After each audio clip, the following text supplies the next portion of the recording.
Bonjour Fungamel, comment vas-tu? Bienvenue à notre nouvelle vidéo. Aujourd'hui, je suis à un endroit très spécial.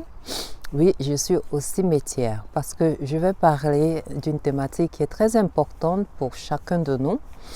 Et j'aimerais parler de que chacun de nous commence à être vrai pour ce peu de temps ou bien grand temps que nous avons sur cette terre pendant cette incarnation, le temps du début de notre naissance et le temps de la fin.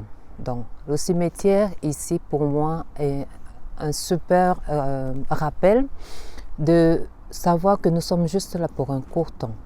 Et pour que pendant ce court temps, nous avons l'obligation de commencer à jouer le rôle de notre vie, à être vrai, à être qui nous sommes.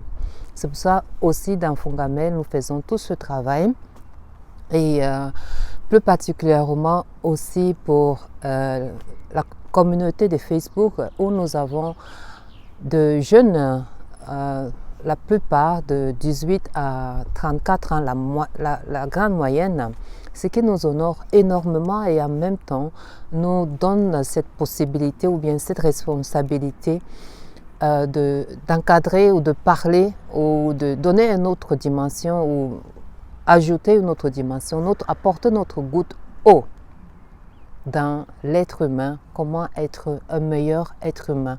Parce que si nous sommes là aujourd'hui, avec tout ce désastre, ce n'est pas Dieu qui a causé tous ces désastres, c'est nous les humains qui causons ce désastre et nous devons apprendre à prendre notre responsabilité, nous rappeler à prendre nos responsabilités. Dans la dernière vidéo, j'ai parlé de comment les jeunes peuvent nous copier et je vais revenir dans cette vidéo dans cela parce que nous les adultes, nous avons aussi parlé sur notre page Fungamel Beauté, nous avons publié sur les drogues. Et j'aime beaucoup cette pensée de Dr Maya Angelou qui dit que nous devons parler aux jeunes, leur donner le savoir que, au fait, nous aussi, nous avons été faillibles dans les moments de nos vies. Parce que quand nous donnons l'impression aux jeunes que nous avons tout atteint, que nous sommes super, ainsi de suite, eux, dans leur tête de jeune, dans leur état de jeune, ils vont passer alors. Si mes parents ils sont aussi super, si mes aînés sont aussi super, moi je pourrais pas atteindre je pourrais pas atteindre leur niveau. Et selon leur entourage aussi leur façon de comprendre les choses, de voir les choses, ils vont par exemple commencer à prendre de la drogue, entre autres, et avoir des entourages, des entourages, des comportements qui ne vont pas à leur je dois d'abord m'arrêter pour dire merci au soleil. J'ai fait une petite prière tout à l'heure. Et il est là. Merci beaucoup. Merci. C'est un temps qui est un peu difficile en ce moment. Il a plu. Et là, c'était tout gris. Et là, il vient. Merci. Merci, mon ami. Donc, les jeunes, ils ont besoin de savoir que les adultes aussi ont commis des erreurs.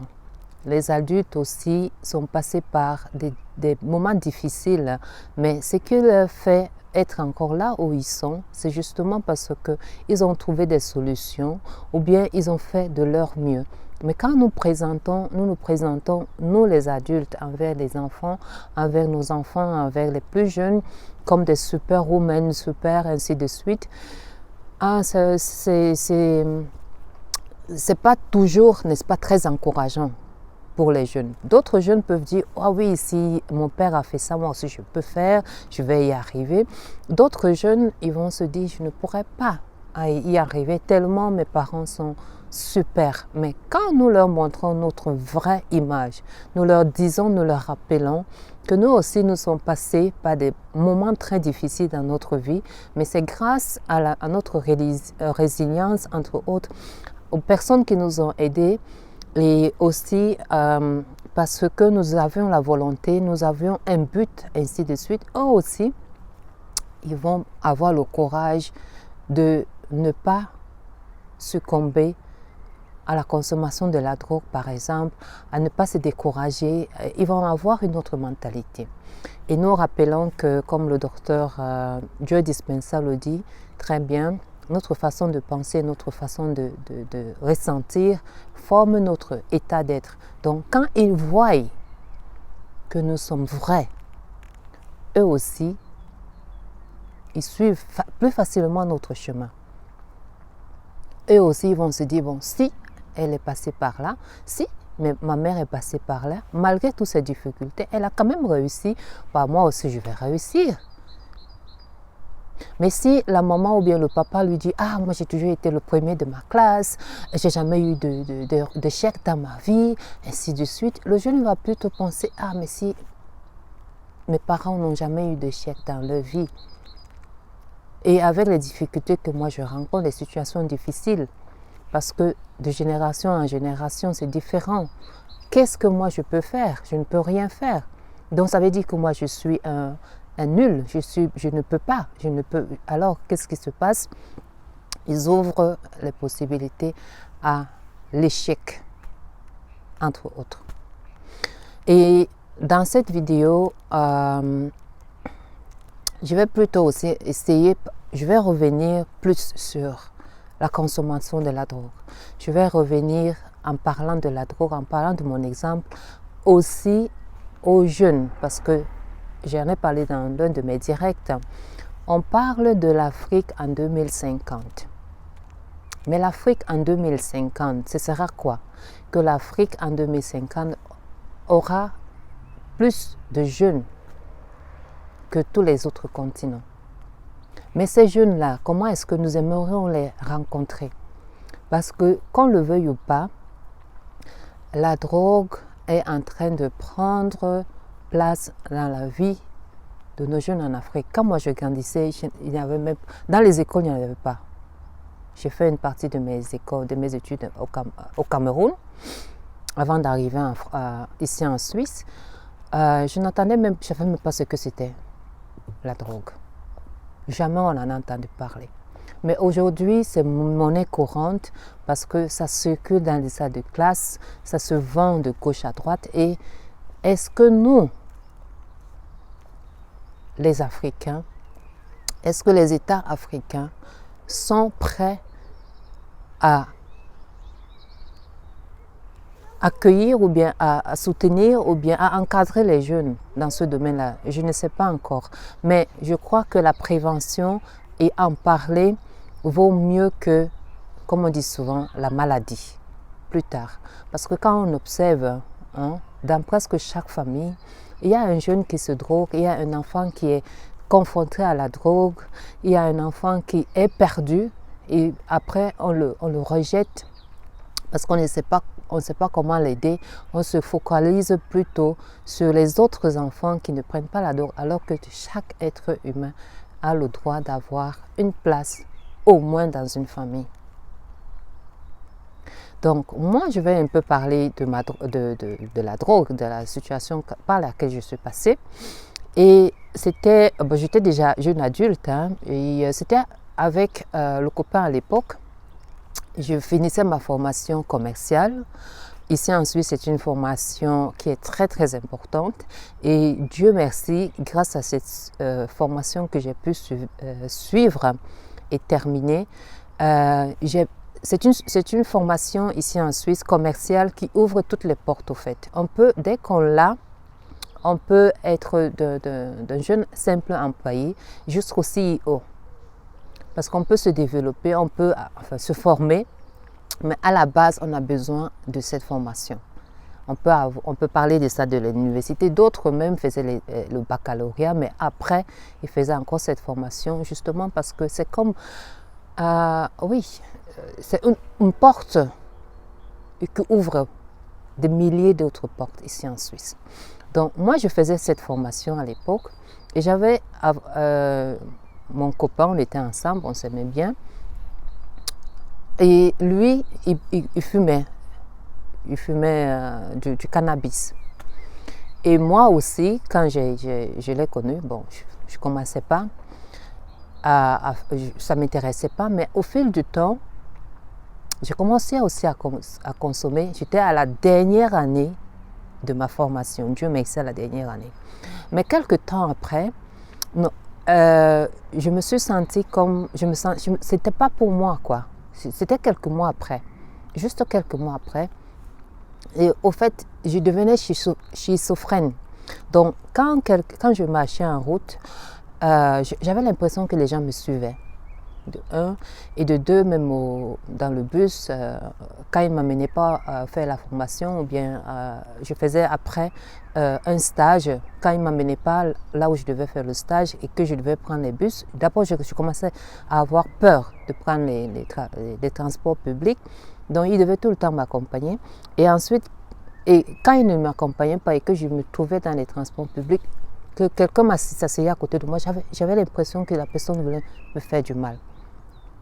Mais lui, par contre, quand il fumait le soir, on se voyait plus le week-end, ça le relaxait, vous voyez, et ça lui rendait, je ne sais pas moi quoi, mais moi, je peux seulement dire de ce que ça me donnait.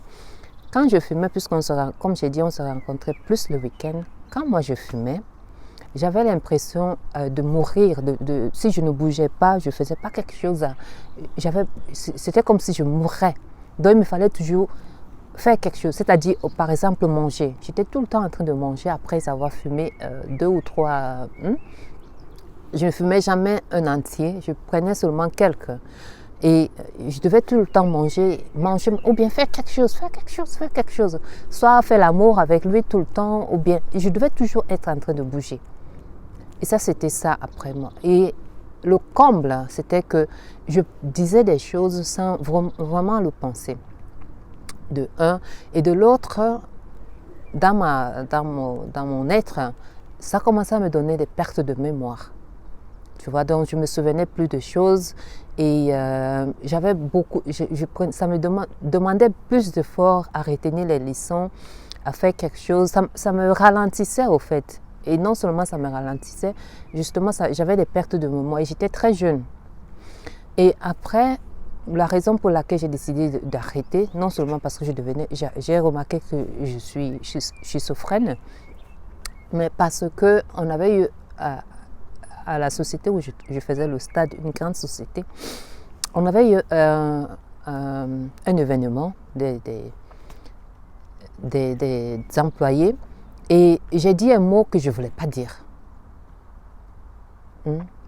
Et ça m'a dit, mon Dieu, c'est pas possible. Et là, j'ai dit non, je dois arrêter avec ça. Et là, j'ai arrêté.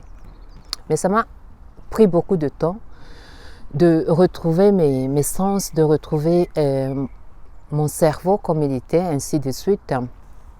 Et parce que, heureusement, je ne suis pas restée longtemps, quelques mois. Et heureusement aussi, j'ai pu finir ma formation, mais je l'ai fini, c'est-à-dire ma formation, avoir mon diplôme commercial. Je l'ai fini juste. Hein, et pourtant, je pouvais le finir, avoir plus que la moyenne. Mais j'avais juste ce qu'il fallait. Et ça, je dis Dieu merci.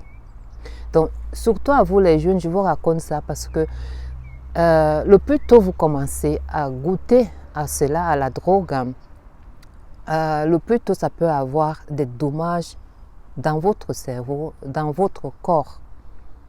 Il y a d'autres personnes qui supportent. Le copain à l'époque, il était plus âgé que moi. Lui, il pouvait supporter, ça le relaxait. Et moi, j'étais encore plus jeune. Moi, ça me donnait d'autres effets. Donc, c'était pas pour moi, quoi. Et je pense que la consommation de la drogue, ce n'est pas pour tout le monde. Et quand je vois aussi d'autres vidéos aujourd'hui sur Internet, des jeunes qui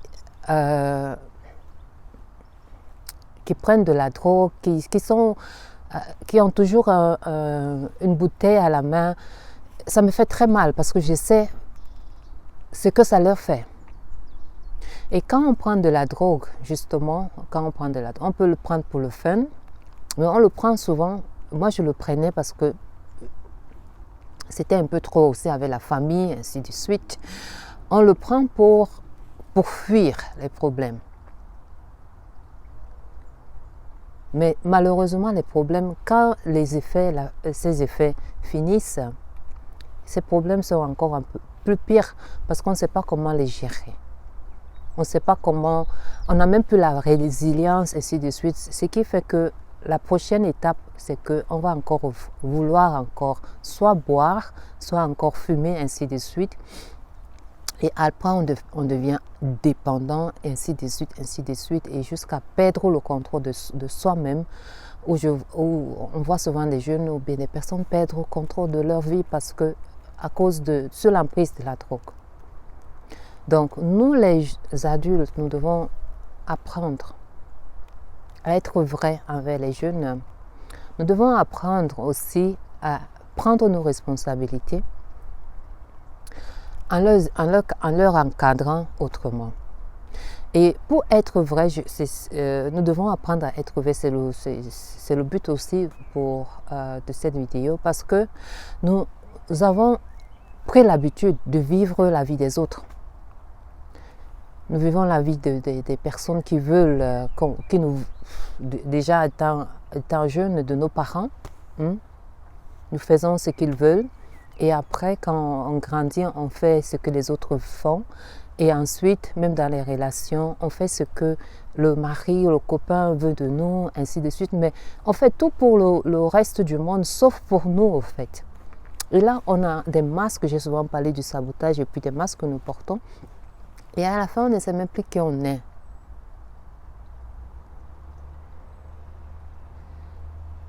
Et ça, tout le monde le ressent, sauf nous, au fait. Tout le monde sait qu'on n'est pas vrai, parce qu'on ne donne pas l'image par les faits de l'être que nous sommes. Et ça, on doit arrêter. Nous devons cesser d'être faux.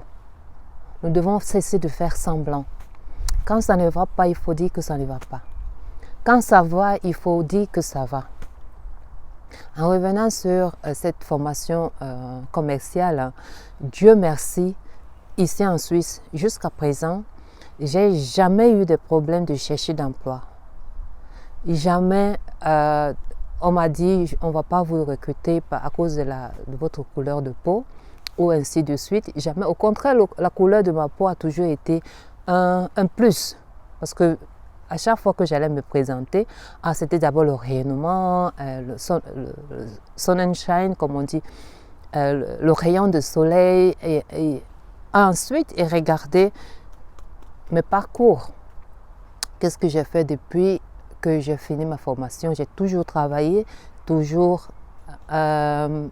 servi, toujours continuellement. C'est ça qu'ils regardent. Et c'est pour ça, Dieu merci, comme j'ai dit jusqu'à présent, j'ai jamais volontairement dit, comment on dit ça? J'ai jamais volontairement disant, bon, j'ai fait une année de pause, mais c'était volontaire. Mais volontairement dit que je chôme jamais. Dieu merci jusqu'à présent. Justement, grâce aussi à cette formation commerciale.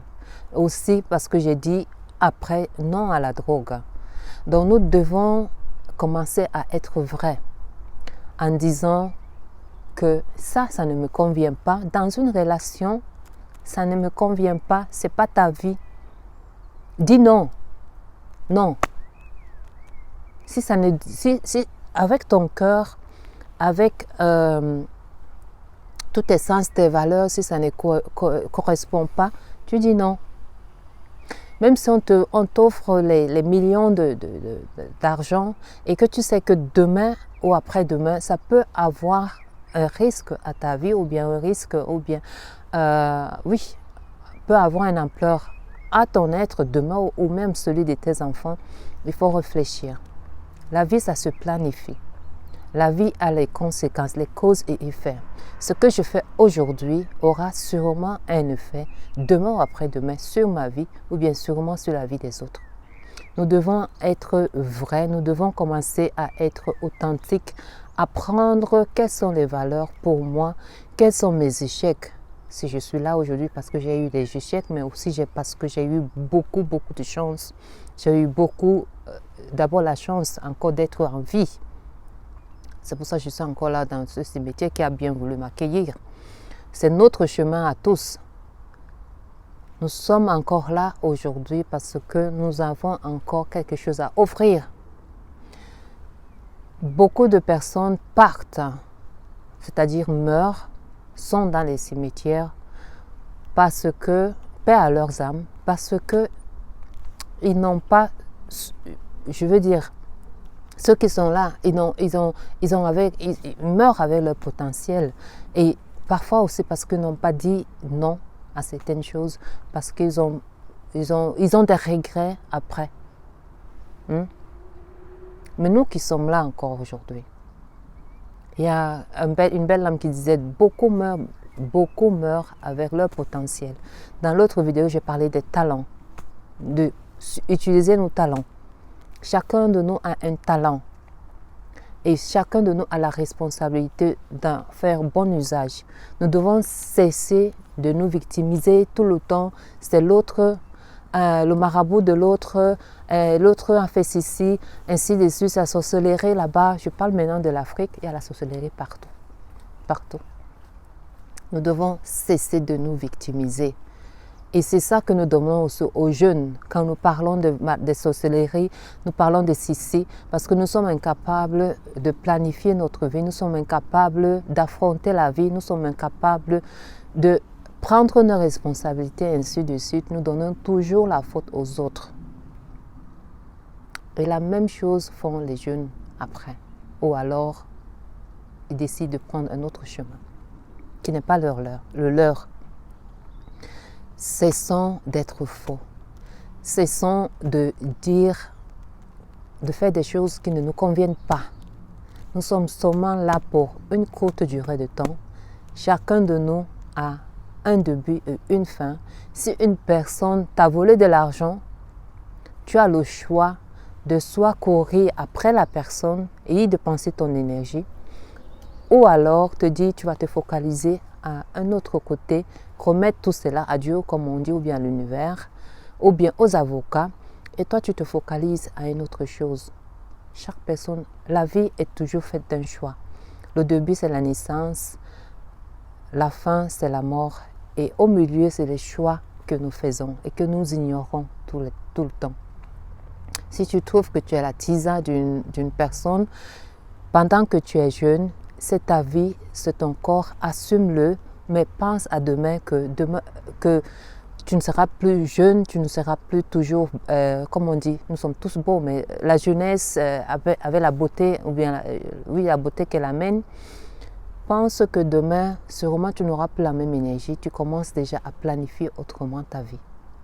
Si toi, tu passes ton temps, toi l'homme, à déranger les enfants des autres personnes qui pourraient aussi être tes enfants, pense que ça pourrait demain ou après-demain avoir des conséquences sur ta vie ou bien la vie des autres personnes.